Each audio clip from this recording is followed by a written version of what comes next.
The Emir of Qatar has committed to over an £8 billion investment into Manchester United, and a bid is expected in the coming days.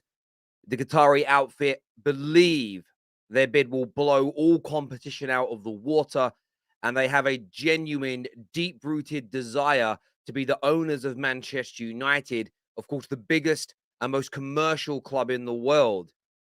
United have been owned by the Glazers now for over 17 years. United fans are infused by the idea of new owners coming in and big financial backing from the Middle East, coupled with the already gargantuan commerciality of the club, is bad news for rivals, massive news for Manchester United fans. We're going to delve into this and much, much more. But the Glazers' reign is coming to an end, and big, big money is on its way to Manchester United. Let's go.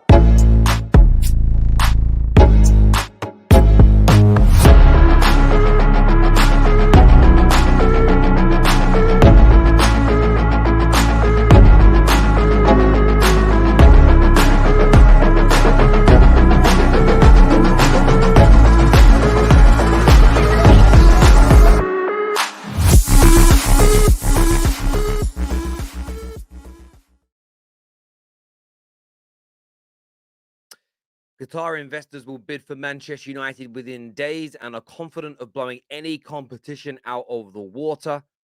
And they want to hand Erik ten Hag a huge transfer kitty. The article goes on to state that Qatari investors are planning an incredible mega money swoop for Man United and want to give Ten Hag the financial backing to lead Man United back to the top.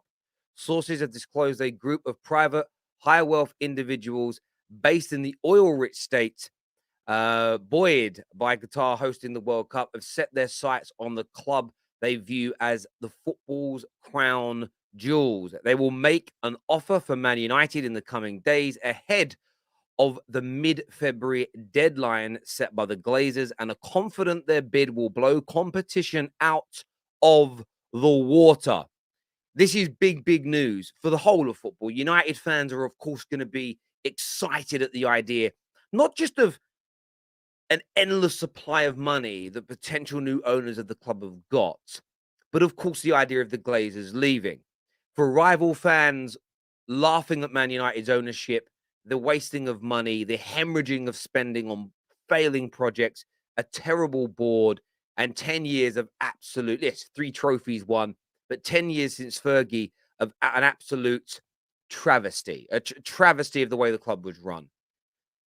I'm going to say this bluntly, rivals. I know what the first response will be. But you've always had money. You've always spent money. Why is this going to be any different? These individuals will run the club properly. These individuals will bring in the right footballing minds at board level, the right people to make decisions based on the team becoming the best footballing outfit possible. They will, of course, focus on commerciality. Just look at the brilliant job Qataris have done with Paris Saint-Germain. They've been so good at marketing Paris Saint-Germain. The idiots across Europe who support rivals of PSG, that's anyone who's a big club in Europe, actually buy their football kits. Like, deep that for a second. They've been so good at making Paris Saint-Germain popular that you pump money into that football club, which furthers their endeavors. Imagine the stupidity, especially some of you whose clubs are starving. It's like my kids being hungry, but I buy next door's children dinner. That's how good they are at doing this. Man United, by the way, commercially, blow Paris Saint-Germain into insignificance. They are nothing. And by the way, when the Qataris, if they pull out of Paris Saint-Germain, no one's talking top 5 leagues anymore. That league goes away. We look at it in the same way that we'll be looking at Scottish League, Portuguese League, the Austrian League. It will become a no mark again in football. They'll develop good footballers, but no one will be watching it. The Uber Eats League will starve. Excuse the pun. But the idea of the Qataris coming into Manchester United is hugely positive news for me. There's been talk of Dubai. There's been, of course, talk of Sir Jim Ratcliffe, who has put a bid in. But Man United potentially being owned by the Qataris is absolutely gargantuan. Now, there is a potential stumbling block in this. Of course, I'm going to read this segment from the article here. And it states that Where is it gone? I had it in front of me. It says one potential stumbling block is Qatar's sports investments ownership of Paris Saint-Germain. One entity cannot own two clubs in the same competition, and United and PSG could meet in Europe. The bid for United would come from separate individual investors. There is no interest in taking a partial stake, with only a full-blown takeover being discussed. Insiders who have disclosed that the group want to use the knowledge gained from hosting the World Cup and seeking a new project. So when I say stumbling block, that is what's going to be thrown at United fans. Qatar can't own two clubs. It's going to be different individuals. There's going to be, it will essentially be um, two separate entities from Qatar owning two separate clubs. So there should be no stumbling blocks. The reason I talk about would they walk away from Paris Saint-Germain, there's just, for me, there's been a few rumors. There's been a few kind of talking points of investing in Tottenham and other places. And I just wonder if they're looking at things now and thinking maybe we need to own a club in a bigger, more potent league potentially. However, none of that will stop Man United's takeover if the bid from this new group from Qatar is accepted. A wealth of around 450 billion is said to be the combined wealth of the consortium that would take over Manchester United from Qatar. And as I say, this is big, potent news. And I think the element that really needs to stand out massively to rivals when I say this is these guys would clear the debt. And these individuals want to give Eric Ten Hag a huge, a colossal, a gargantuan, I'm going to use the phrase, war chest of money to spend. Man United, remember, net spend does not exist in football. It's a fugazi. FFP rules are changing soon, which means clubs will only be able to spend a percentage of their turnover. I believe it's around 75%.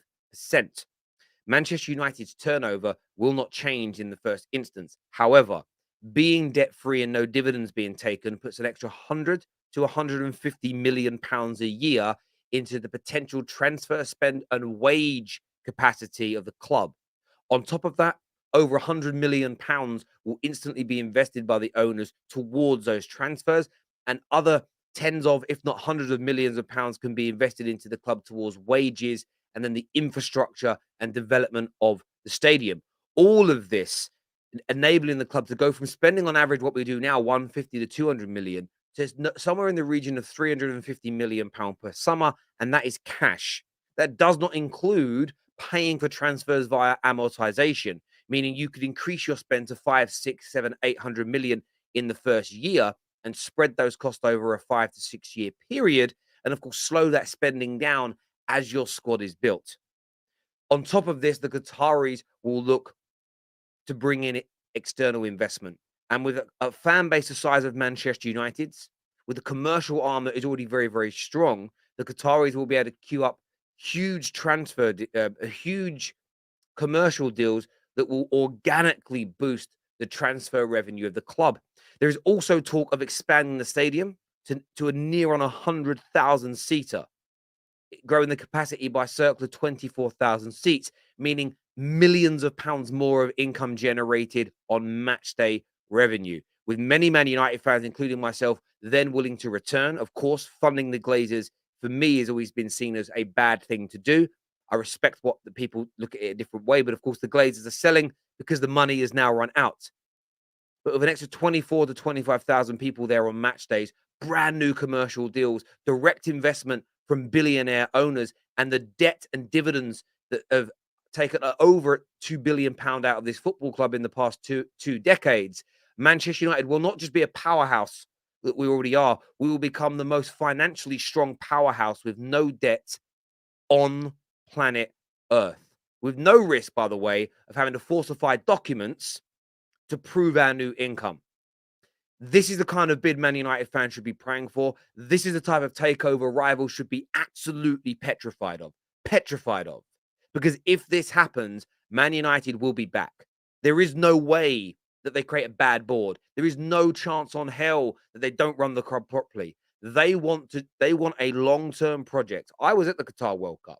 People have their views on the country politically. All I can say is this, for a lived experience, one of the most beautiful countries I've visited, one of the most respectful countries that I've ever visited, and the rules and regulations around how people need to behave publicly, I didn't see a single example of it. Yes, there was no alcohol on the streets. That would change things. But I was there with my partner. We held hands in the street. I didn't get arrested. We kissed and cuddled in the street. Respectfully, of course. We didn't get arrested. I saw women of all denomination in shorts, shoulders showing, hair out, no issues. I literally was in a restaurant and there was a homosexual couple next to us talking, holding hands. They didn't get arrested. Modesty is the key there. But of course, there's going to be a political agenda against the Qataris coming in. There is going to be that. But aside from that political agenda, which some people will have issue with, they are not. They did a brilliant job with the World Cup, and they will do a brilliant job owning a club like Manchester United. I have absolutely no doubt about that whatsoever. And Timothy here says, I like how delusional Terry is. You can say I'm delusional. No one's dropping 5, 6, 7 billion pound buying a club, pumping billions of pounds investment into it, and then just going to let a clown run it. Remember, the Glazers didn't invest a penny. Their money was never at risk. Rivals, you can laugh, you can pretend, but we know what you're really doing. You're scared. And it's why no rival will turn up to this stream. They won't really be here because this is bad news. Bad news. Remember, they all said, they all said the Glazers are good owners because they spend money. They're capping you. They're lying to you. This here says, look where Newcastle have gone under Middle East. There's a totally different club. Exactly. And they've invested. There's been nearly £300 million spent. A lot of people keep talking about Newcastle as if they haven't spent money yet. That is personally the biggest Fugazi statement in the history of football. But it's because they're being run well. And when these new owners come in, they're going to set massively high standards. And the great thing about Qatar's bid is they want to back the manager. They want to get behind the manager. So more of the article here says United's owners are seeking more than $6 billion for the club, and there is a prospect of another huge bill to redevelop Old Trafford or the knockdown of the iconic venue and build a new state-of-the-art facility. Such a project could cost more than $2 billion, and this would not be a problem for the Qatari group. Fan engagement is at the heart of the bid, and they may seek the view of supporters on the future of the stadium. And look, some Man United fans are not going to want ownership from the Middle East. My point of view is very much, I understand there are differences. I understand there are rules and regulations in parts of the Middle East which people are not happy with. All I can state is that I spent a month in Qatar. Me and KJ were quite fortunate because we weren't staying in a hotel in the West Bay, which is basically the westernized area that looks like you're in London or New York or LA. We were staying by the Al Thumama Stadium. We were living in a residential area where our neighbors were from all different parts of the world. We had a Filipino family that were living in the apartment above ours. There was a lot of Egyptians. There was a lot of kids that played out in the streets that were from Egypt and Iran and places like this. There were many people there from that were from African nations, both Arab nations and sort of all different denominations from Africa, and lots of different religions there. I remember going into a store and they had a whole big section selling Christmas trees and Christmas decorations, and that was in the normal areas. So, I had a very different experience to what I maybe expected. So my tolerance or my understanding or ability to wait and see how things pan out has changed. I mean, I was never really against the idea to begin with, but having a lived experience in another country makes you kind of view things a little differently. It's a bit like people that think English food is bad, but they've only ever eaten English food in the Weatherspoons. It hurts my soul. It's like, let me take you to a nice restaurant and have a proper Sunday cooked roast, and then tell me if English food's bad. They'll go, oh, it's actually quite nice. Of course it is. When you don't know how to make it properly, you know what I mean? It's like me trying to make jollof rice. If I was making jollof rice, right? Me, pasty bottle white, East London Englishman who's never done it before, you'd go, jollof rice is horrible because I don't know how to cook it properly. That's what happens when you come to England. I'm going to try a traditional English bit of food, and you go to a JD Weatherspoons to eat it. That ain't food, bruv. Doesn't Sir Jim Ratcliffe own Nice like PSG? Then it should be a problem for Qatar to buy United as well. This is what would happen in those circumstances, in my opinion. Let's just say there's a crossover in Qatar, or Sir Jim's bid's accepted, whatever. They'll sell those clubs. So it may take a bit of time for the takeover to go through, but they would sell those clubs. Simple as that. The prospect of owning Man United is bigger than owning Nice or PSG. The size of Manchester United compared to those two football clubs is gargantuan. They would sell in a heartbeat. They'd sell in a heartbeat. They'd give it up. They'd give it up. Do you know what I'm saying? It's like straight out. It's like, imagine this. You meet the girl of your dreams. She blows your mind. Gives you butterflies in your stomach, makes your skin tingle. When you touch her, it feels like electricity. You're blown away. You're in love. But you're seeing someone. But the person you're seeing is basically a friends with benefits.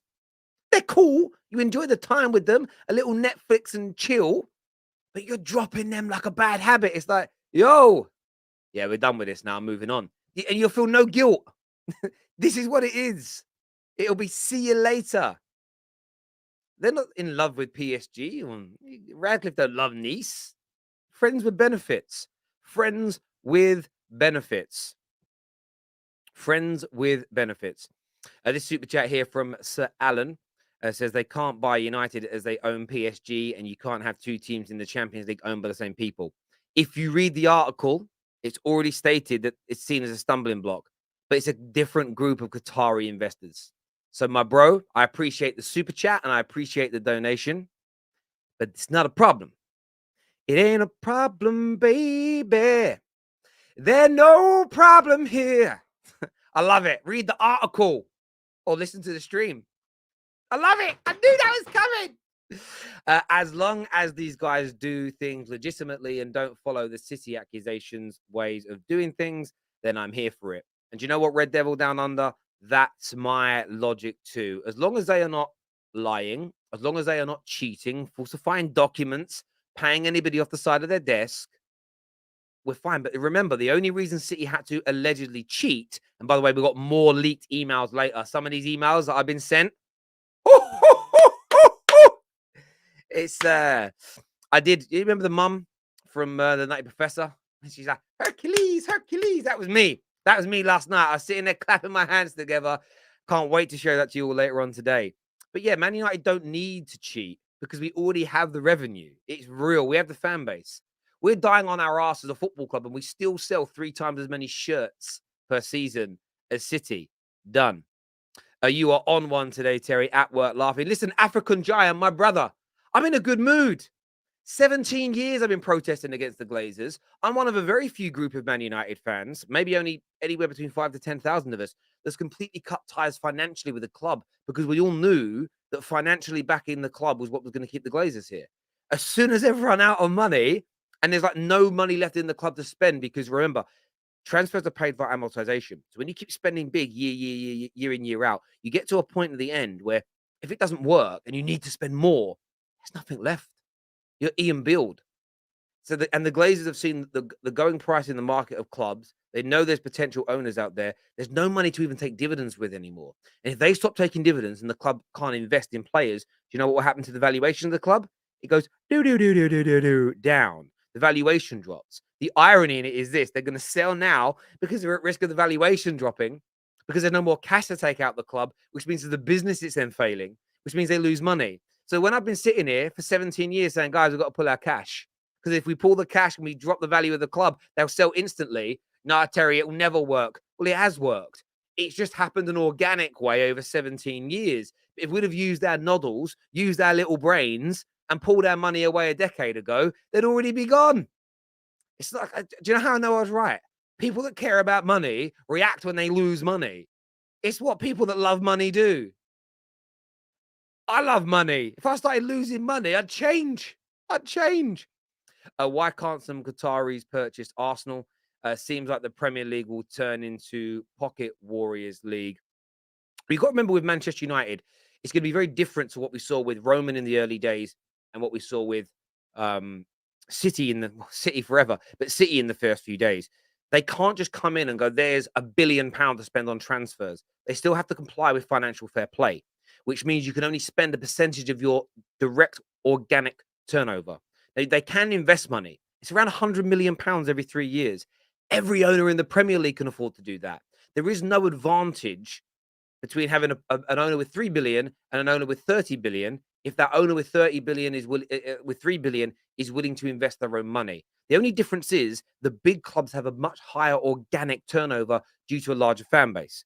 What needs to happen at your Brentfords, at your Newcastles, at your Evertons when they get billionaire owners is they need to have the best footballing minds possible running the football club, a medium to long term plan, structure, culture, and identity, and then over the course of time grow the fan bases, grow the commercial deals, grow the natural revenue alongside their own personal investment, and then you can grow. There is no quick fix, but there is if you're Man United, if you're Liverpool, if you're Arsenal, because they already have a gargantuan turnover. They already have a huge global fan base. What you're then able to do when you're a billionaire is you're going to have billionaire friends, is convince them to invest in your football club via sponsorship. Billionaires know other billionaires. Yo, James, how's your tech company doing? Brilliant. Do you want to sponsor my stadium? 100 million a year to be the, I don't know, the TikTok arena. I don't know who James is. I don't know if anyone called James owns TikTok. I'm making this up. And then they invest in it. That's what they should be doing. That's why I don't.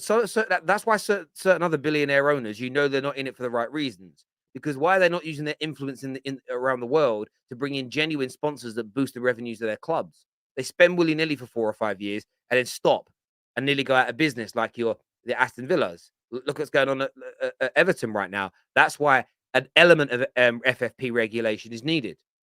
Qatar talk with us died down. Rapid makes sense now. Listen, Qatar want to invest. They're people in Qatar want to invest in more clubs. They've built a huge infrastructure in Qatar. They want. I mean, I've so many adverts to go there and visit and go on holiday. They don't just want the World Cup to be people come and visit. They enjoyed it and no one comes back again. They will also be using this Qatar as a marketing tool for their country.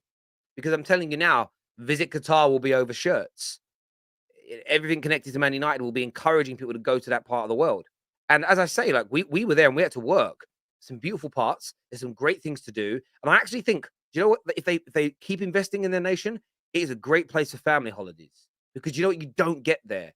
There is no chance that there's no crime. When I say there's no crime, there wasn't a single arrest of a football fan in the whole tournament. There's no crime. Legit. There was one night where a couple of guys, they kind of circled Jess, KJ, and I, and we were like, yeah, they might try and mug us. But we sorted that out. KJ was standing there ready with a tripod. He was holding it like a baseball bat. It was great. And I started eyeing up the guy, and they walked away. But there isn't any real crime there. It's a great place for family holidays. I'll take my kids there, 110%. The nice Qatar people you met at the World Cup aren't the same people that are trying to buy United. So how is that a valid point to support those owners? Well, I'm talking about the way you're treated in the country by the authorities, by the security, by the police, by things we did. So, as I say, I've been told my whole life that if you walk down the street holding the hand of a female that you're not married to, you get arrested. It's not true. It's not true. It's a lie. I was told that if you were you were in a relationship with in a same-sex relationship, that you get in major trouble. We spoke to people out there. I saw it. I witnessed people of with that preference together, and it's about modesty. So whether you are 2 men, 2 women, a male or a woman, or both non-binary, if I was there with my partner and we were all up in each other on a bench, sitting on a bench, and we are kissing like it's a scene from an adult movie, we are going to be told to stop. That's literally how it works. Locals will tell you that. That's it. Other than that, like you're let free. 100%. I was there. I witnessed it. I saw it, my bro. I saw it. I absolutely saw it. I can't, you know, there we go. So modesty is not buying supercars. Yeah, they're talking about modesty within the behavior of individuals. What is really interesting there, though, and I noticed this, and I spoke to a friend of mine, a lot of men hold hands who are not in relationships as well. It's the first place I've ever seen that. Very interesting. Cultural thing. There we go. Anyway, people who are saying that Qatar will be against LGBTQ stuff and other things do not realize that Paris Saint-Germain is owned by the Qataris and they have never come across any anti-LGBTQ stuff. This is Western propaganda. Terry got told to stop kissing. just didn't. I wouldn't lie about it. By the way, I'm not scared to speak up about things that happen. And by the way, also, if I go to somebody else's nation and they say X, Y, and Z isn't acceptable, I also accept it. If I don't want to like those rules, do you know what I do? I just don't go to that country. It's so simple. You know, I've always had this. I know a lot of people go, I hate America. I'm like, why did you go there on holiday then? Oh, I wanted to. Why would you go somewhere that you hate? I don't like that country. Then why do you consume their music, buy their clothes, listen to their food, use their tech, go there on holiday? Weirdos. Just don't do things or use things that you don't like. I don't understand. Why do you do something you don't like and then moan about it? It's a very much a waste of energy. I think what you're actually doing is you're capping. I think what most people say they don't like certain things. They love it, but they kind of hate that they love it. You know? I think that's what it really is. Weird. People have got to grow their own brains. Terry, Qatari or Radcliffe? See, I don't care as long as they're good owners. I don't care. Do I have a preference? I am more drawn towards Middle East owners. Something about it. But if Radcliffe takes over, I'm happy. If Qataris come in, happy. Dubai, happy. Apple, I'm happy. Amazon, I'm happy. A good consortium, I'm happy. No one is going to run us like the Glazers did. No one. No one. Sorry, I saw a comment and it made me laugh. KJ's joining me now to have his say on this morning. What you saying, KJ? Big news regarding Man United. Yo, when you wake up on your birthday, these are the kind of news you want to hear, innit? The Happy Glazers birthday are. to KJ. Big happy birthdays in the comment section, people, for man like KJ. Let's get that Thank you, done right now. Thank you, thank you. But yeah, big news today. What are you saying? I'm just happy that these pagans are going, bruv. You know of how long I've been on this platform screaming and shouting for them to go, and the news of them leaving was exciting. But now you've had Ratcliffe come out saying his bid. Now you've got the Qataris coming out saying his bid. This is actually happening. You know what I mean? Like, this is actually happening. This ain't like Liverpool. Because what news have we heard about Liverpool getting sold? We've heard about investment. We've heard about rumors. Maybe they'll go, maybe they'll leave. But there's been no concrete bids. There's been no concrete process that has been documented right now to say that they're going. These men are going, Terry. They're finally going. Woodward gone, you know what I'm saying? And now they're going to go too. I'm excited about that. Massive news. And you know what? I welcome all parties with the right amount of money, with the right amount of intentions, with the right plan for Manchester United. I welcome them all. I welcome them all because to me, where someone's from should not dictate if they're allowed to buy football clubs or not. Where people are, what they're associated with, you can look into. But if there's been no proof of any foul play with how they've got their money or no foul play with how they operate as people, then they should be allowed to buy football clubs. Because I've seen a lot of people say, oh, a state or country shouldn't own a football club. But if America today, if the president of the United States came knocking on Man United, Liverpool's, whoever's door, maybe Man City's, because they might not have donors. You know what I mean? If they come knocking on the door and say, you know what, yeah, America, the American investment company, we want to buy a football club. You reckon people will be saying, nope, can't do that? The state owned, can't do that. The government owned, they won't. They probably welcome the American president come in. They probably welcome the president of France or the president of Spain or the king of Spain. Imagine the king of Spain coming in. You know what? I want a club in England now. I'm bored with Real Madrid. I want a club in England. Do you reckon anyone will say anything? No. You reckon the King Charles, if King Charles wanted to buy a football club, I guarantee you don't want to say a thing, bro, because he's the king. It's perception. That's all it is. All it is perception of who is buying what. You need to do the Premier League. Obviously, I support any fit for purpose test, right owners test. I'm for that. Examine. But if they find no wrongdoing, if they find no foul play, then people should be allowed to own football clubs. Mate, I couldn't agree with you more. And equally, they've got to go through the body of who's going to be putting this bid in. And yes, if you find people that in there that have done heinous things, then let's have that conversation. But this also could just be a collection of wealthy business people from Qatar who don't even run the country. And I think that's everybody's quick to jump on these things. Like, this is wrong, that's wrong. There's a problem here. There's a problem there. Nobody quite knows. And for me, I'm just very much, well, let's see the wood for the trees. What I will say is this: there's a lot of people. The reason that I didn't condemn Newcastle's takeover when everybody else was jumping on the moral high ground is this. And my biggest reason for not being against it is, am I going to walk away and stop supporting Man United because of this? Let me be really blunt. Now, this may be bad news for my career, and it may be bad news for sponsors, it may be bad news for some of my viewers, but I wouldn't walk away from being a Man United fan based on an owner from the Middle East, royal family or not. So for that reason, I'm not going to virtue signal and pretend for 1 year, 3 year, 5 years, 10 years, 20 years to be against it. And we've seen it with certain other YouTubers that for years have slammed sports washing, Middle East owners, corruption, inflating the market. We shouldn't have these people in the game. Their club's taken over by people from the same region, and then they celebrate and say nothing. I'm not about that hypocrisy. I'm not going to condemn it and say, we can't have it near the club and then stay there and support it. It's like everybody that was against the Super League.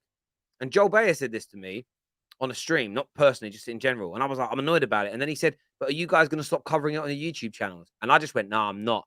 As soon as I realized I would still be doing a match reaction for those games, I would still be talking about the fallout from those games. As soon as you're willing to work on it, you can't condemn it. Gary Neville's a great example. In my opinion, I'm a big fan of Gary Neville. Not every opinion, but as a general rule. Of course, he's a United legend. But you can't slam Qatar and then go there and work. In my opinion, anyone who slammed the World Cup being there, that then went there to work, you no longer have any authority on the subject matter because you've hypocrisized yourself. In my opinion, and that's my stance on this. Unless I see those people in the comments going, that's wrong, they're there. You wouldn't stop supporting your club if it happened. You might virtue signal, and it's virtue signaling if you moan about it, but carry on supporting. The same as I've always said about GLAZER out. If you're GLAZER out and you think they're only stealing money off the club, but you're willing to still go, I don't listen to your GLAZER out moans and take them seriously because you don't care enough to sacrifice. The only United fans on Middle East ownership that I would respect their opinion on that don't want it are the ones who walk away from the club, because that's otherwise you can't support something that you don't support.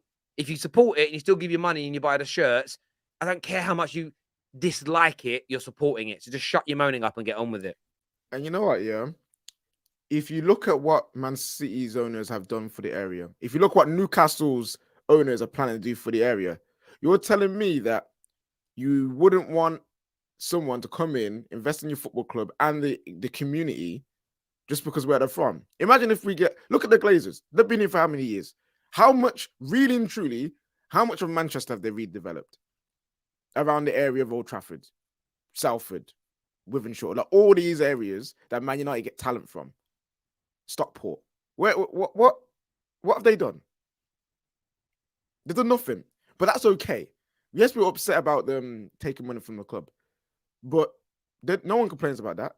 So if a company if anyone comes in and wants to invest in the area of Manchester, even though I'm not from there, I still want to see the people from that place. Yeah, you know what I mean? Mate, and I totally agree. But again, my point of view is this: if you're against it, you walk away from football.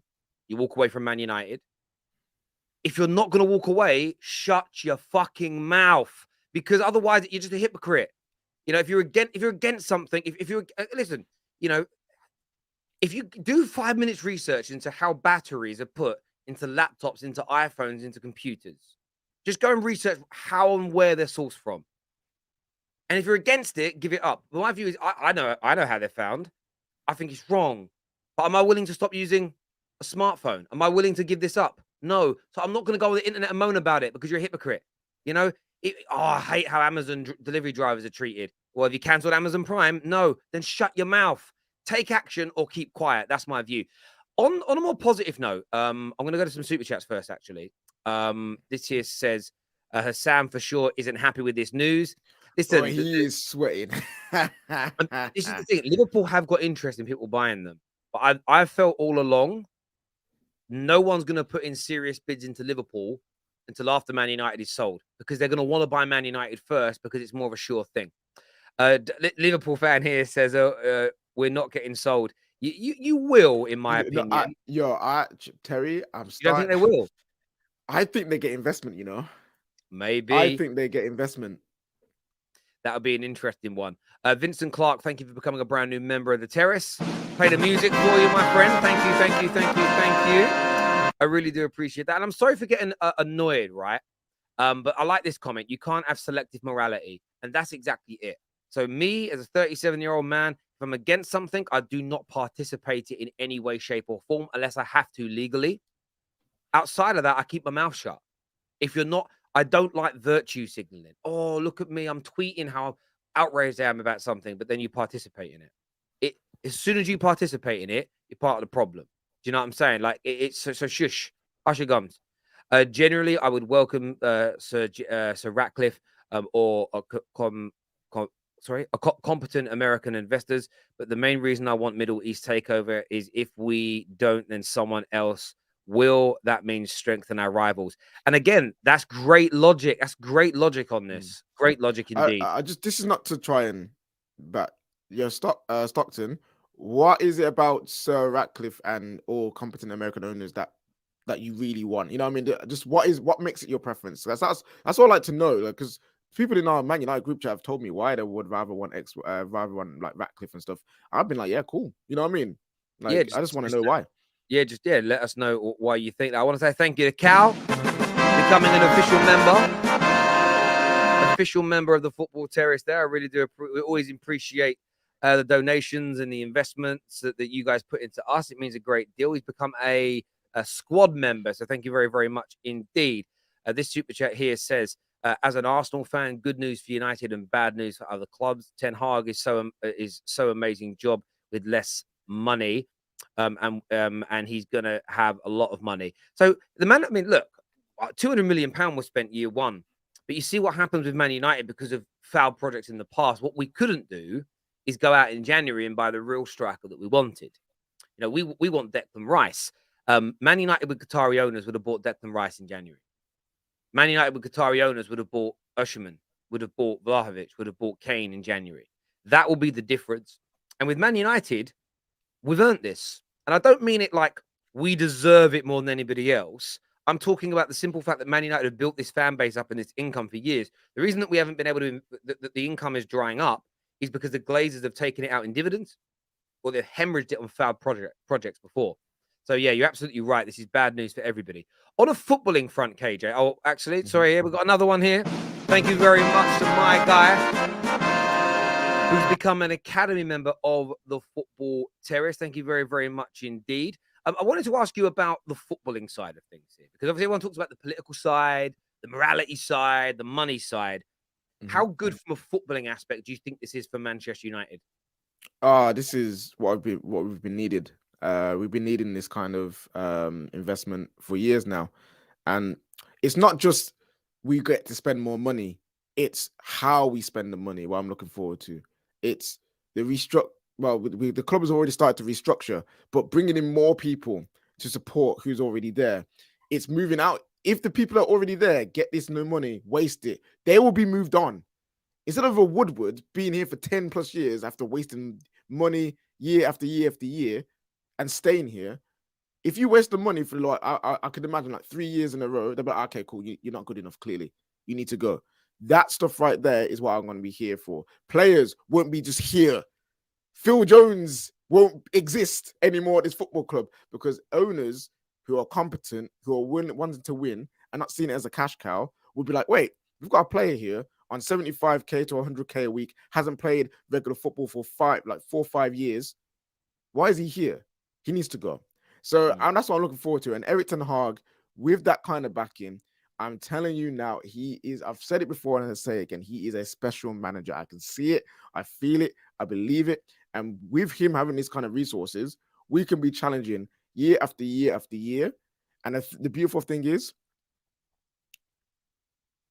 if he fails or if he comes to the end of his tenure after winning whatever, I actually would believe these people won't just bring in Jose 2.0 or an Ollie or someone who doesn't fit the philosophy of what Ten Hag has founded. They would actually bring in the right person close enough to what Erik ten Hag would be doing. And that's what the scary thing for Rivalry should be. Because do you think after Eddie Howe, the Newcastle owners are just going to bring in anybody just to do their job? Do you think after Pep, they're just going to bring anyone to do the Man City job? Like, no, these people have plans, they have visions. So it's an exciting time for Man United. And plus, investment into the stadium. I want 100,000 seats Old Trafford. I want that. I want Carrington, state of the art, best training facilities in the flipping country in Europe. I want the area, the foundation, to be working harder and ever before to help the people of the area. That is what I'm looking forward to. Absolutely. And I think for me, from a footballing standpoint, of course, United have spent money in the Premier League era. Of course, have spent money since Fergie, but it's been the quality of how it's been invested, the long-term projects, the culture at the club, the people making the footballing decisions they've got wrong. They get this right, which I believe they will, and I think you'll see. I don't think you'll see a mass change at board level. I think you'll see a subtle change. They get behind the manager, they back the philosophy, they spend the money that is our money on the right elements of the club and the right elements of the team, and more importantly, you ensure that the culture is strong, so that players know that we have the highest possible standards at the club. There is no cutting corners. There is no letting your guard down. There is no, I'm going to give 10%. I'm only going to give 90% today instead of 100%. If you get rid of that and you instill the right attitude from top to bottom, or what I call the middle out of the club, United go from being a team that just spend big and flatter to deceive to a team that will genuinely be challenging for major honours year in, year out, as we did for 25 years under Sir Alex Ferguson. And when you spend how much we have spent, and this is sometimes what rivals struggle to get their head around, is what they struggle to get their head around is the element of, so I lost my train of thought for a second there. We'd spend money, but we spent it poorly. That's our biggest anger. When you spend the amount we have on salaries and transfers, you should be expected to challenge. And people say no one's got no God-given or divine right to win. You have a divine right to expect challenge when you spend as much as the team's winning everything. So you need to be run well to get that done. And I think from a footballing standpoint, United are already growing. Man United are already, listen, we're a handful of wins away from being top of the league. We're playing sustainable football. We are playing quality football. And Ten Hag has done that. And some will say he's not got his hands tied behind his back. He had £200 million spent. But if you read the news close to Man United, if the Glazers stay, there is very little to spend in the summer. And we've got to sell lots of dead wood, which could be hard.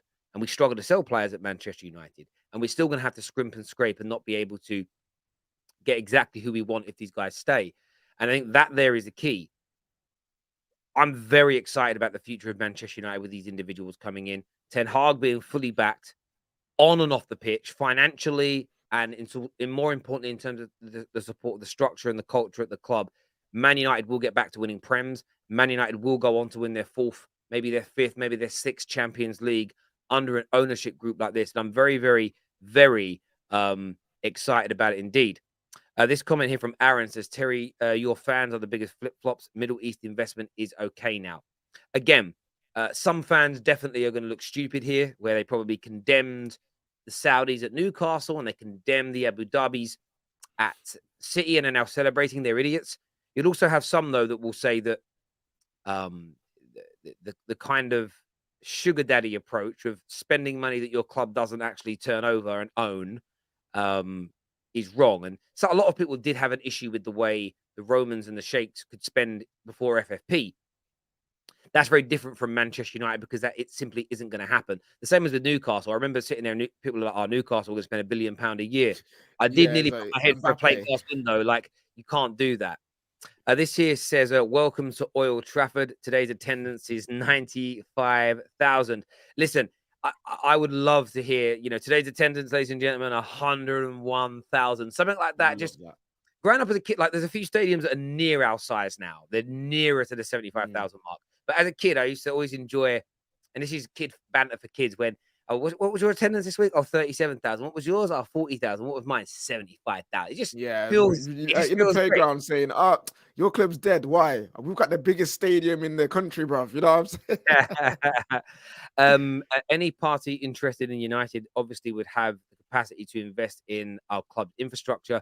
So I'm not too fussed about it. But imagine Qatar moving on to a Brighton or Everton, Terry. I'm done. Yeah, well, I this see is that. the I see thing. that. Yeah, again, the reason why though Qatar would want Man United is because they do have a vested interest. So let's just say this isn't state owned. Let's just say the investors in their group are individual private entities, businesses.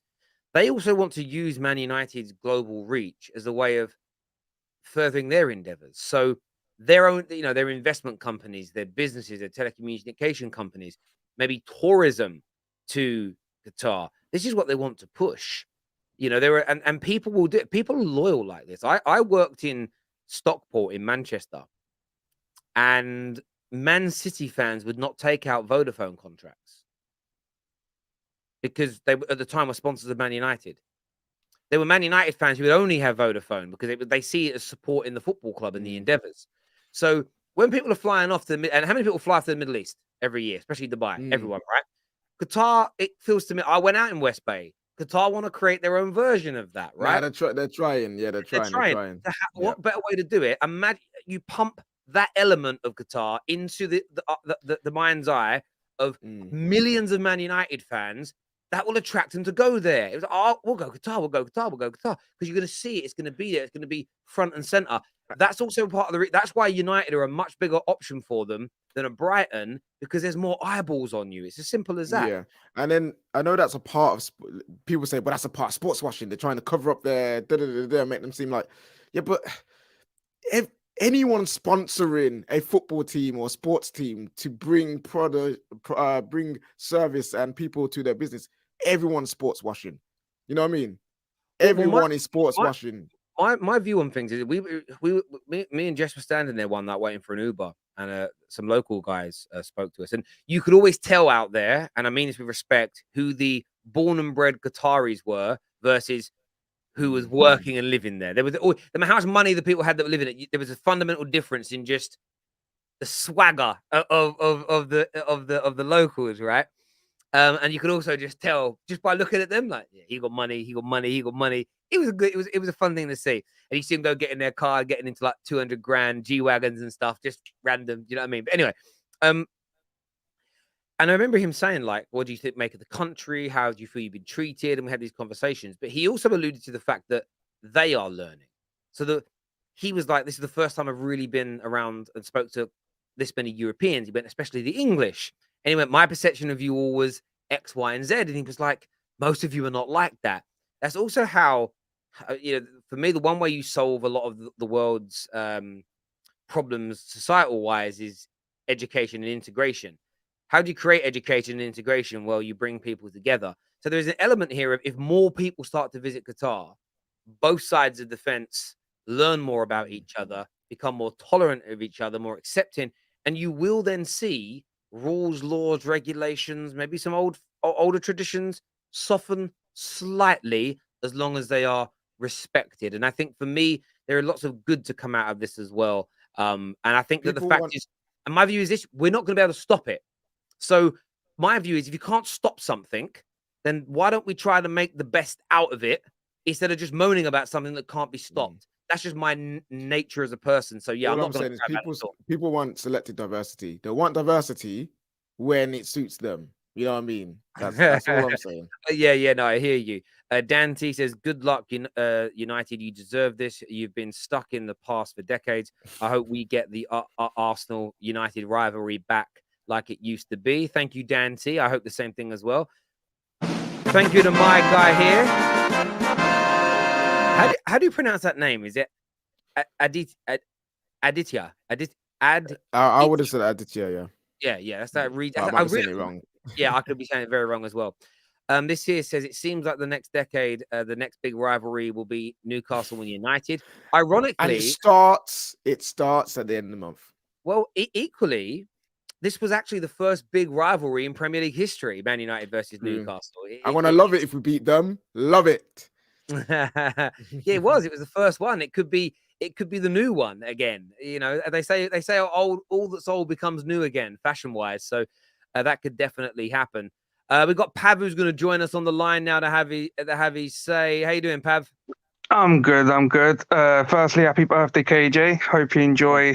Hope you enjoy your day. I'm guessing the news is good for you to wake up to as well. So, Wonderful, mate. I saw this news break last night, and I was chuffed. It's something that we saw, like obviously Radcliffe. His news broke firstly, and then you heard about some Dubai investment, couple of American sports investment groups, but a Qatari owner. I'm all for it. I don't care who the owners really are, but I would prefer like an Arab-owned consortium or private investors or whatever, because they tend to get things done quick. Like some certain owners might want to sit there, like talking to committees first, discussing with certain fan groups and all of that. I'm not really down with like all that sort of stuff, because I believe certain groups have agendas. And I do prefer like the Arab kind of style running off things. Obviously, Man City doing what they're doing, but look at the infrastructure they've made. Everything's top class. Like it's the best of the best you can ask for, and that's what I want at my club. I want the best stadium. I want the best training facilities for both men and the women's team. I want facilities that aren't run to the ground. Look at the state of like Old Trafford, man. It's literally in the gutter, probably one of the worst in the league. Obviously, the whole thing about Qatari investment, do people realize like the amount of buildings they own in London? Do they realize that they've got investments with the government done last year, billions of pounds of investment to help out this country? There's no way that this country will stop them from buying Man United if they want it. The cars you lot drive, bro, you're topping your cars up with Arab oil. So what are you man complaining about? You lot shouldn't be complaining about things like we don't want Arabs in this country running sports groups. Like the whole city stuff, it is what it is, isn't it? If they're guilty, punishment will come. But we don't need to cook our books. We make enough profit and revenue that we can run off it. We just need someone to rebuild our facilities and run us as a club, not just a commercial entity to make money off of and take out dividends. The whole thing about the PSG stuff as well. Like Ben Jacobs tweeted last night. He put out a fair amount of tweets. He's saying there is no issue because it's two different groups. And you know Ben Jacobs, Terry. The guy's quite knowledgeable, and I'm going off of what he's saying. If there is no issue, I'm guessing there is no issue. Just very quickly, like I'm not going to reveal too much about Ben. Obviously, me and KJ sat down and had dinner with him in Qatar. He lived there for a number of years. Mm-hmm. He knows a lot of these people. You know, in terms of PSG, the main front guy of the PSG, Ben Jacobs, I believe, worked directly for him for like 7 years. He knows him personally, knows his children. So Ben Jacobs is ridiculously connected to the Qataris. He understands. So listen to Ben Jacobs on this. One day he might even he probably won't. We even know Harry's connected to Chelsea. So and if you know, you would listen to him. So yeah, 100% take note of what Ben Jacobs says on this. 100%. Yeah, so like obviously I was reading through it, and I was like, okay, I understand some people are gonna say like there is gonna be an issue, but I will go off of what the experts say. And I've listened to like people like Kieran Maguire for quite a while now as well. Since he was on your show all that time ago, ever since then I've been listening to how this guy puts out tweets about other clubs as well, like even down the lower leagues and everything. And you kind of get an understanding of what he says as well. The only thing I have an issue with is like some people are saying we're going to buy all these players in the summer. I read, this is from multiple journalists, that we owe £300 million in transfer fees.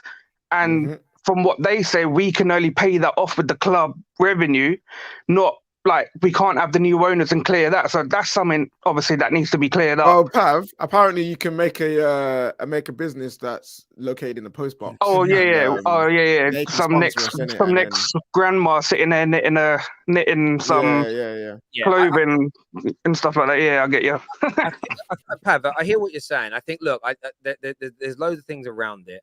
Let's see what they do. There are innovative ways of paying debt off and paying transfers and doing these kinds of things. And all it would take, and they need to obviously get this right, is a new shirt sponsor. You know, that's going to pay. I don't know. It's going to be £1 billion shirt sponsorship from. You know, it could be Visit Qatar, and it's £1 billion investment, and £350 million gets paid up front. As long as, and you know, I will hold United to the same standards, as long as the money is coming from real businesses, real organizations that can afford to pay what they're paying, not proxy businesses that are given money so they can sponsor Man United, then I don't have an issue with it. And it still may take a little bit of time for the club to. I still think what may happen when it comes to the purchase price is this, though.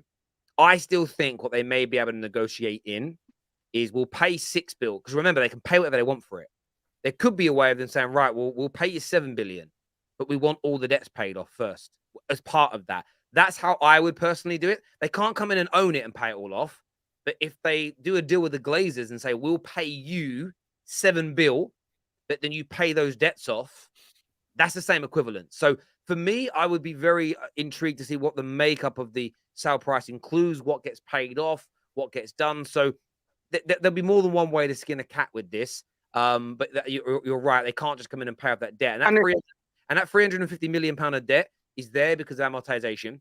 And this is why when I say to people that failed projects will if we don't get rid of these owners, Ten Hag will fail, because at some point there's no money, there's no further investment, and you fall down again. So it's very key that United fans keep up the pressure on Glazers out. And even the Premier League, like, I don't want the Premier League to come out and do what they were doing to Newcastle, stopping a takeover, because the way we got taken over in the first place should never have happened, and the Premier League allowed it. So they've got essentially blood on their hands for what they've done to us in the first place. So Pav is saying they owe us, so they need to they make owe it us, up. bro. They owe us big time, because we're the only club it happened to. But I don't think there's going to be an issue like that. The reason why Newcastle's, I think, had a slightly bigger problem is because of the journalist thing, Crown Prince, the journalistic connection. That was more to do with that. As far as I'm aware, there's no one that's connected to this Qatari investment group who's under investigation for potentially assassinating a journalist. So, like, that for me was a stumbling block. But Pav, listen, mate, thank you for coming on and having your say. I appreciate it. Take care, bro. Thank you very much indeed. There's a few more comments here. This one says, if the new owners do what they need to do in a relatively good time frame, and not try to cut corners, will exceed. No fan will bat an eyelid. You're absolutely right. Tears in my eyes, Terry. We might be back. Oil me up. Rashford, Mbappe, Sancho front three. Well, that's the thing. If we suddenly had these owners buying players like Mbappe, Jude Bellingham as examples, becomes easy as 1, 2, 3 and ABC. It becomes easy for a club like Man United, which is going to be crazy. This comment here says, oh, sorry, already done that one. I don't want Radcliffe because of I can't pronounce the name of the company. Their pollution issues with Greenpeace. Oh, there we go. You know what? Yeah. I'm a Greenpeace person. I care about the environment. How dare Jim Ratcliffe want to buy a football team? So go start your company first. I will say this, just to be devil's advocate. If you're against Radcliffe for pollution, you can't have oil money, bruv. Winter Surface here. We've got Ray joining us soon as well. Winter Surface here. What you saying, mate? Yeah, all good, fellas. Happy 45th birthday, KJ, by the way. Don't do me like that. Andrew, you're older than me. Yeah, I am. You're right. Yeah, sorry. Yeah, I'm going to get it now. No, I just, I find it fascinating. Everyone complaining about people getting money. You know, it's all good. That's how the Premier League was formed, by the way. The people getting money, but there we go. It's going to be interesting if you get it done by the summer as well, the transfer market, because obviously we'll be in it. I don't think City will be much in the transfer market, even if the charges haven't been applied. So, it's only really Newcastle is unknown factor. But you got to feel sorry for Liverpool fans, right? Because when they announced they were going to be sold, a few weeks later you said you were going to be sold, and then there's no news of anyone bidding for Liverpool, which I quite like. So it's all good. And if you get money, I think we're going back to the possible Chelsea Man U rivalry in the early 2000s to 2010, possibly. Maybe with Newcastle sprinkled in, but Yeah, but, mate, it could happen. I've just made an observation now. That's a Chelsea fan saying they want the rivalry back. That's a Arsenal fan saying they want the rivalry back, and potential Newcastle United want the rivalry back. Man City always claim rivalry reverse, and Liverpool want rivalry. Everyone wants to be rivals of Man United. If we get this money, I don't care about the rivalry. I just find it funny that people are complaining about it. That's all. No. I'm just making an observation. I look at it like this, KJ. It's like in the UFC. Most people in the UFC, when you hear him talk about him, don't like Conor McGregor. Most of them don't like. None of them like Kobe Covington, but they all want to fight them because the rivalry and the noise around the fight is buzzing. Some of them, they make money out of it as well, of course. Being rivals with Man United means there's stick and there's needle. We've just lived through 6 years of Liverpool versus City, and they would give each other love hearts and roses at the games. It's boring for people. They want the needle, bro. They want the needle back. There's no doubt. They want to take the shot at the king. That's what it is. There's no doubt about it. I'd rather go. But listen, I don't want you to succeed. I don't want any other club to succeed. Ray's here with us as well. What are you saying, Ray? Yeah, guys, can you hear me? Well, I can, Ray, me old mate. What are you saying, brother? Man, all I got to say is, man, I think United are on the way up. We've got these new owners. Things are booming, man. For the first time in about 10 years, things are booming. We're playing great on the pitch. We're looking at games. We're dominating games. There's big people after us and all of that sort of thing. But the only thing I will say is I just don't want to be a City-style kind of getting investigation kind of thing happening. I just want a good kind of, clean. This one's clean. A clean thing so we can reclaim, go back straight back to the top again. To the top, straight to the top, back to the top. Wait, we're almost. Listen, I'm going to say this now. Depending on other teams' results, we win our next 2 or 3 games. We're in challenging for that top place, and that's still with the Glazers. Exactly. That's still that we've changed that. This is what's crazy about it, right? And sometimes I want to go up to. Sometimes I'd like to get all the Man United creators together and sit them down and just say, "Told you so, told you so, told you so." This year, we changed our infrastructure at board level, changed our decision making at footballing level, brought in a manager with a clear identity and backed it. We did all those things simultaneously, and we've got better. Imagine that not being hamstrung by the debt, the dividends, and the failed projects of the past of the Glazers. Exactly. We're not unstoppable because we won't win the league every year. We won't win the Champions League every year, but we become a genuine threat every year. And that is why, and I mean this with genuine, with genuine authenticity. Rivals, be scared. And you'll say, I ain't scared of Man United. Be scared. Because it isn't about the competing against us. You should be scared, or you should embrace that. This 10 years of laughing, done. And I'm not saying you'll still laugh at us when we lose a game. You'll still laugh at us if we don't win the league. But I'm talking about the laughing to a point where you guys almost got bored of it. Like, I can't really like last season, we were so bad. Rivals stopped laughing. I don't want you to stop laughing at me because that means you don't care about me. Yeah. Exactly. And Jim Fox, you are scared, my bro. The idea of Man United coming back. Look at what's happened to Arsenal this year. No one wanted to praise them. Oh no, they're not really that good. It's all fake. They're doing a Leicester. I don't care. They've had the 4th best start in English football history. It means nothing because you're scared. Because you like laughing at Arsenal. They're seeing them down there. They weren't a threat, but now they're here. Now they're here, brother. Ray, I appreciate you coming on. KJ, happy birthday. Winters, thank you. Surfer, thank you very much indeed. Viewers, I want to say a big thank you to you. Later on this afternoon, you need to keep your eye on the terrace today.